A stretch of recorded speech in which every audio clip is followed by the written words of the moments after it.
Welcome to Choice Classic Radio. Like us on Facebook, subscribe to us on YouTube, and help keep this show alive by donating at choiceclassicradio.com. For more of your favorite old-time radio shows, join us on our companion podcast, Choice Classic Radio Detectives, where we bring to you tales from the greatest detective shows the golden age of radio had to offer.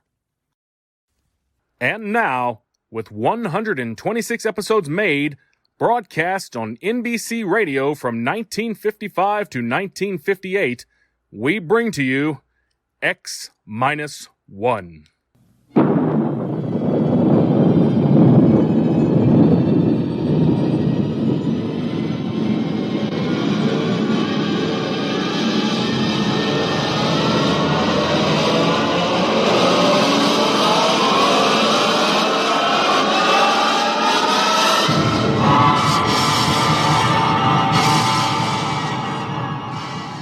From the far horizons of the unknown come tales of new dimensions in time and space. These are stories of the future, adventures in which you'll live in a million, could be years, on 1,000 maybe worlds. The National Broadcasting Company, in cooperation with Galaxy Science Fiction Magazine, presents X minus one.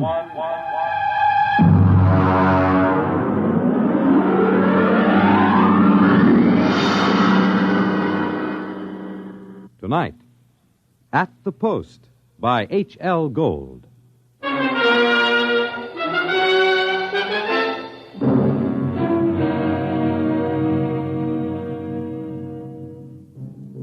When I come into the Blue Ribbon on 49th Street west of Broadway, I could tell right away nobody told Doc Hawkins about my misfortune. Doc, who ain't one really, writes a daily medical column for the Racing Form, and we're celebrating his being sprung from the alcoholic ward. He got one look at me, and he choked on a piece of gefilte fish. What happened? What happened? Look at that. Clocker's become a character. Now, lay off, Doc. Look at that, a gray flannel suit, a black tie. Clocker, where is your purple and green check sports jacket? Where are your two-tone suede shoes? Why, you've become a character. That was Zelda's idea. She wanted to make a gentleman out of him. Wanted to? Why, you two kids got married just before they took, my snakes away. Don't tell me you've, flipped already? You don't know, Doc? No, what happened? Well, it was right after you tried to take the warts off the fire hydrant that Zelda started hearing voices. It got real bad. How bad? Well, she's at Glendale Center upstate. I just came back from visiting her. Well, did the psychiatrist give you a diagnosis? Yeah, I got it memorized. Catatonia dementia precox. Oh, rough. Very rough. The outlook is never good in such cases. Maybe they can't help her, but I will. Now, Clocker, you're a race handicapper. You run the best tip sheet on Broadway. But people are not horses. You've got to think of your public. For instance, what's good at Hialeah, huh? My bar bill is about to be foreclosed, and I can use a long shot. Those couch artists don't know what's wrong with Zelda. I do. You do? Well, almost. I'm so close I can hear the finish line camera clicking. Well, now, that's very interesting. Perhaps we can collaborate on an article for the Psychiatric Journal. All right, look. Look at these charts. Look, here. Huh? I use the same system I used to dope the races. Look, Zelda's got catatonia. She used to be a hoofer before we got married, and now she does time steps all day. Stereotype movements are typical of catatonia. You don't get it. She does time steps. The first thing you learn in hoofing, over and over. 10 or 15 hours a day. And she keeps talking like she's giving lessons to some jerk kid who can't get it straight. And I hear when these catatonics pull out, they don't remember much or maybe nothing. Protective amnesia. They work harder and longer at what they're doing than they ever did when they were regular citizens. And they don't get a red cent for it. I beg your pardon? I said they were getting stiffed. Anybody who works that hard ought to get paid. I don't understand what you're getting at. What are they knocking themselves out for if it's for free? Doc, I tell you, I miss that mouse. I gotta save her. She can't see or hear us, but she can sure see or hear something. And I'm gonna dope her. Clarker, it's too much for you. Too much for me, huh? Who was it said Warlock had turned into a dog in his third year? Who was it had 7 winners the opening day at Belmont? You take my word for it, Doc. I'll beat the schizophrenia handicap.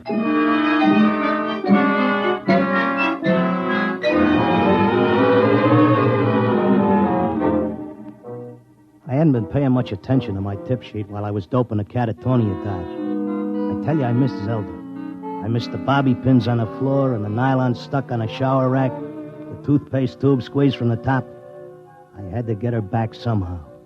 Next day, I took a cab and went out to that place. I sat in the room and watched her dance. Oh, it was something. Because Zelda was worth watching, even with her eyes blank and her feet shuffling through that simple time step. Mr. Locke, visiting time is almost up. All right. Zelda. Listen, Zelda. How long can they take to learn a time step? She can't hear you. Look, kid, I don't know who these squares are that you're working for, but tell them if they take you, they gotta take me too, you hear?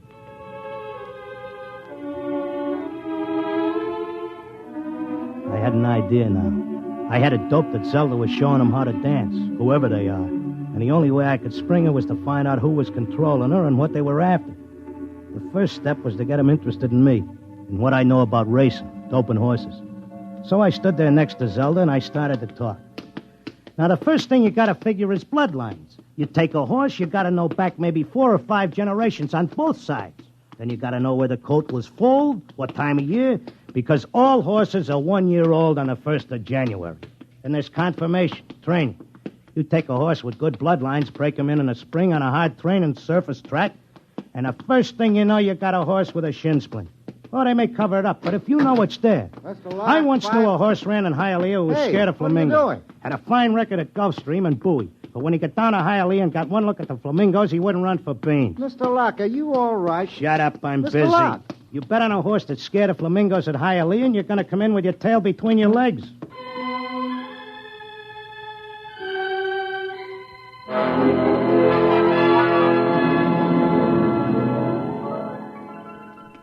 I kept coming back every day. I'd just sit there next to Zelda while she did a time step, and I'd talk about horses over and over. And then finally, I started to hear voices. Clocker! Clocker! This way, Clocker, come this way. This way, Clocker. Come on now, come with me. Like it was a fog, I could see the attendant in his white coat, asking me questions, and I couldn't hear him. I knew I just kept on talking about the horses. And then suddenly I wasn't there. I was somewhere else. I was in a big square, and the buildings looked like the new Roosevelt Raceway, all modern. Or maybe like the World's Fair. There were trees and statues, and there were hundreds of people standing around, and they all looked scared. There was a little man with bifocals and a vest with pins and needles in it standing next to me. He looked scared. But I knew it had worked. I was on my way to Zelda. How did I get here? Excuse me, mister. How did I get here? I don't know. I can't take time for pleasure trips. I've got a customer coming in tomorrow for a fitting. She'll positively murder me if her dress isn't ready. She can't murder you. Not anymore. You mean we're dead? Don't ask me, but I don't think you're dead. That much I can tell you. Some of the people in the crowd were complaining they had families to take care of, while others were worried about leaving their businesses. And they all grew quiet when a man climbed up on a big platform in front.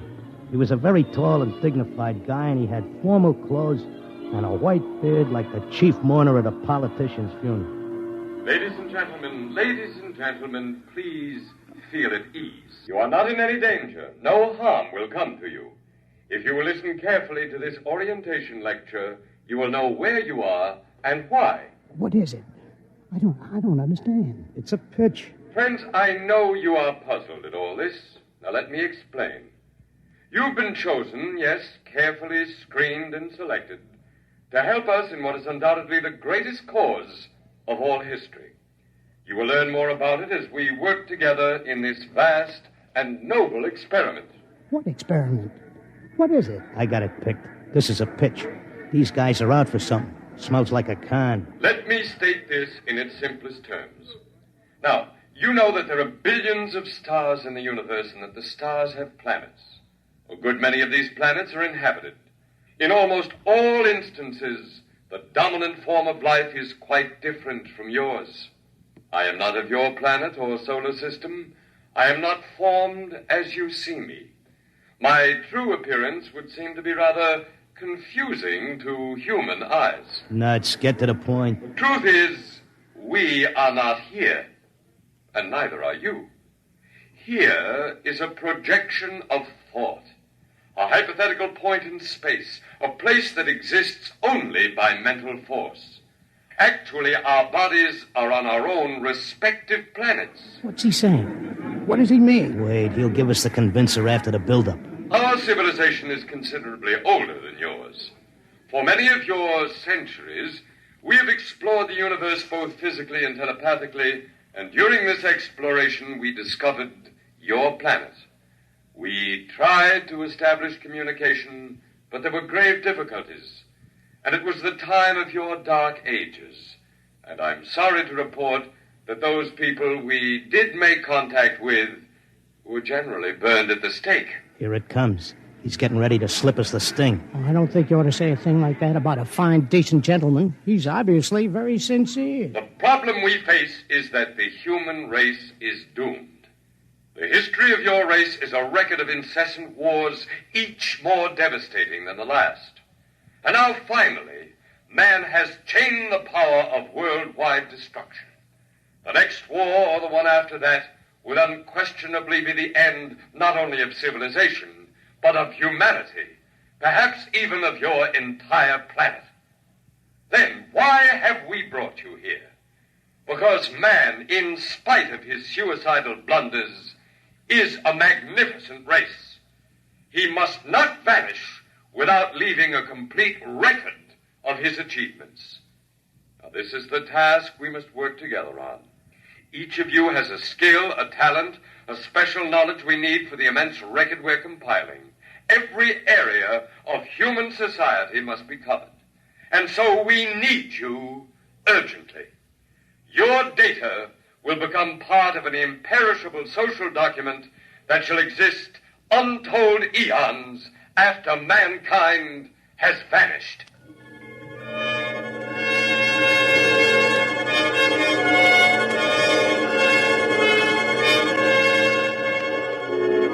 Oh, he had a slick con. He had that crowd in the palm of his hand like a small-time grifter selling pearl necklaces on 6th Avenue.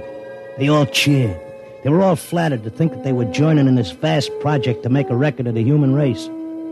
After a while, they broke us up into divisions, and I got herded into a building marked Sports and Rackets. They took my name and my occupation like I was applying for unemployment insurance. Now, here's our problem, Mr. Locke. We're making two kinds of perpetual records. One is written, more precisely, microscribed.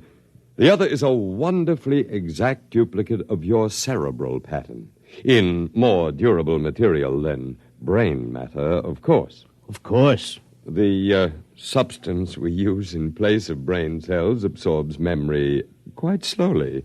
But you'll be happy to know that the impression once made can never be lost or erased. Delighted, tickled to pieces. I knew you would be. Well, let's proceed, shall we? First, a basic description of horse racing. I started telling them about horse racing, but they held me down to one sentence. They said I had to repeat it over and over so that recording thing could get it. They had a picture of my body back on Earth lying in a bed in a hospital just saying that one sentence over and over again. Well, that's enough for today. Isn't it amazing? We have a more detailed record of human society than man himself ever had. Your life, my life, the life of this Zelda, whom you came here to rescue, all are trivial, for we must all die eventually. But the project will last eternally. You're telling me you know what I'm here for? To secure the return of your wife. I would naturally be aware that you'd submitted yourself to our control voluntarily. It was in your file that was sent to me by admissions. Then why did you let me in? Because, my dear friend, we also... Look, leave out the friend pitch. I'm here on business. As you wish. We let you in, as you express it, because you have knowledge that we should include in our archives. We hoped you'd recognize the merit and scope of our undertaking. Most people do once they're told. Zelda, too? Oh, yes. Yes, Zelda's extremely cooperative, quite convinced. Would you like to see her? Yeah, sure I would. Well, that can be arranged. I'll call the Arts and Entertainment section and arrange a meeting.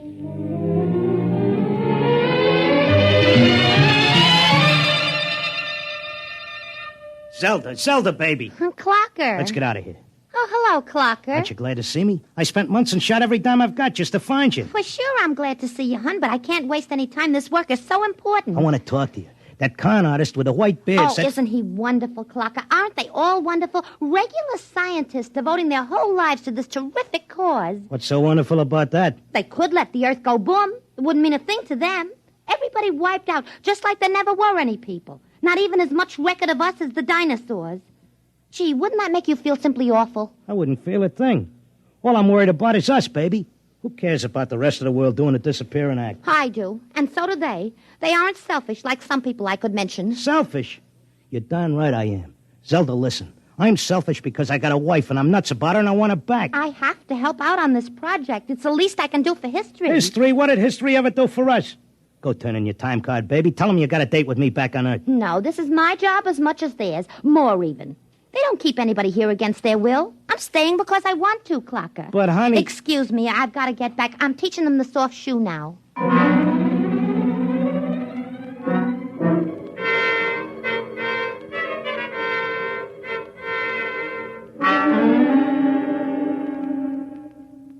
Are you satisfied now, Mr. Locke? Listen, take away the doom push and this racket folds.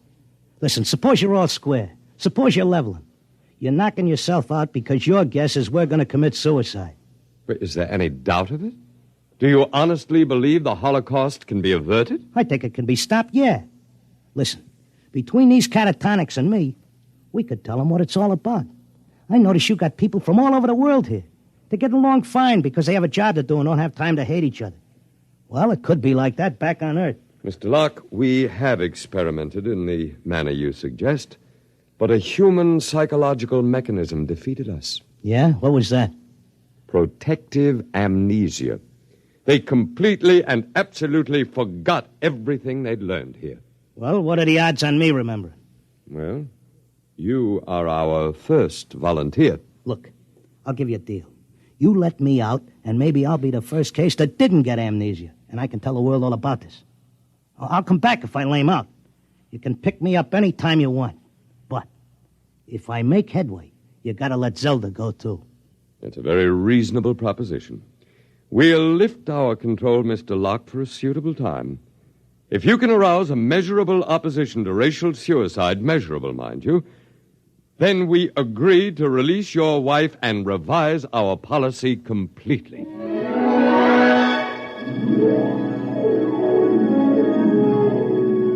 I came to at Glendale. It took me about 2 weeks to convince them that I was all right again. But I had to convince the world that they were throwing a race and that they needed a saliva test. So I started to write it all out in my tip sheet, in and around the horses. Around that time, I ran into Doc. Clocker, my boy, you've no idea how anxious we were about you. But you're looking fit, I'm glad to say. Thanks. I wish I could say the same about you and the rest of the world. No need to worry about us. We'll muddle along somehow. You think so, huh? I'm glad to see you've got your tip sheet going again. As long as the bobtails run, who cares what happens to anything else?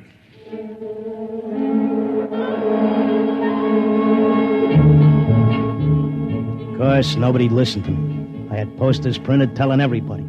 I hired sandwich men to walk through the city. I made speeches in Columbus Circle. I told everybody doomsday was near. I sent letters to Congress, to the UN, editors of newspapers. Nobody paid any attention. I sneaked into the balcony of the General Assembly and tried to shout a speech, and they threw me out, very politely. I wrote the whole thing up for a magazine, and they printed it and sent me a check and told me if I had any more fiction, they'd be glad to run it.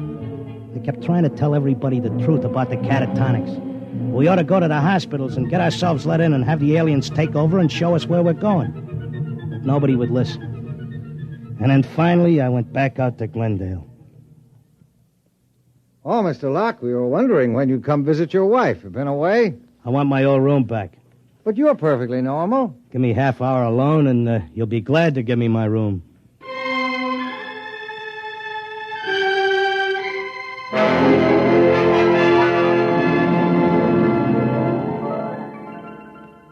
Well, here I am back again. Oh, Mr. Locke. Okay, I'll give you all the rest of the dope on racing. You won't have any trouble with me. Then you're convinced you failed. I'm no dummy. I know when I'm licked. So do we, Mr. Locke. Naturally, you have no way of detecting the effect you've had. We do. The result is that because of your experiment, we're gladly revising our policy. Huh? Is this a rib? Nobody listened to me. Oh, but they did. Visits to catatonics have increased considerably. When the visitors are alone with our human associates, they tentatively follow the directions you gave them in your article. Not all do, to be sure, only those who feel as strongly about being with their loved ones as you do about your wife. We've accepted 4 voluntary applicants. You mean I made it? That's right. Before long, we shall have to increase our staff as the numbers of voluntary applicants increases geometrically, and then we'll be able to release the first group to go back and carry the message. Whenever you care to, Mr. Locke, you and your wife are free to leave. Okay, but I'll tell you what. I owe you plenty. I'll help make that record before I go. I'll teach you how to dope the horses. Is that what you want? Why, yes. All right, then let's go. The quicker we get started, the quicker we can get back.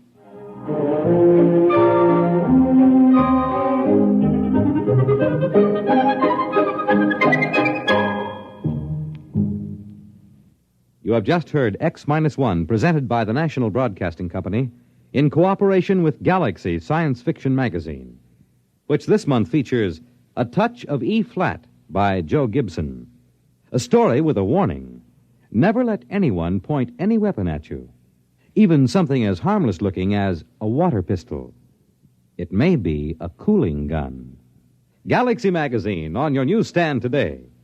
Tonight, X-1 has brought you At the Post, a story from the pages of Galaxy written by H.L. Gold and adapted for radio by Ernest Kenoy.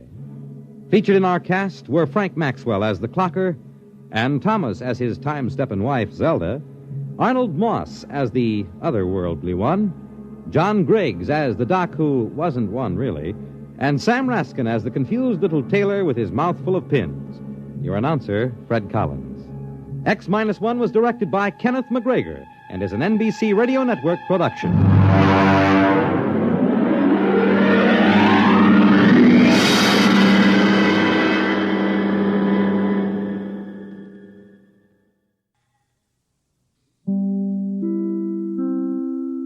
That concludes today's episode. We'd like to thank you and remind you to donate at choiceclassicradio.com. Remember, your donations make episodes like this possible.